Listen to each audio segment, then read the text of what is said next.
que no es así. Algo que causó la respuesta de Inés Manzano. No entiendo la lógica psicológica, no entiendo si tienen algún factor que no les hace conectar bien con el contexto, pero Inés Manzano decidió responderle directamente al alcalde, no en función de, oye, estás mintiendo, eso no es verdad, sino que le dijo come caca.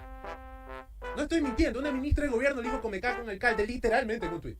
En un tuit, no es. A ver, esto no es comparable con Gabriela Rivadeneira diciendo que los ricos coman caca. Eso es una declaración casi poética y explícita de una idea, de una ideología, ¿no? De un odio visceral a los ricos que me parece que se sostiene viendo cómo los ricos tratan este país. Acá simplemente fue una pelea adolescente. Acá fue Inés Manzano furiosa porque el alcalde desmintió una postura del gobierno y le dijo, tú comes caca. El alcalde desmintió una postura del gobierno y le dijo, tú comes caca. ¿Qué? ¿Esa es tu respuesta?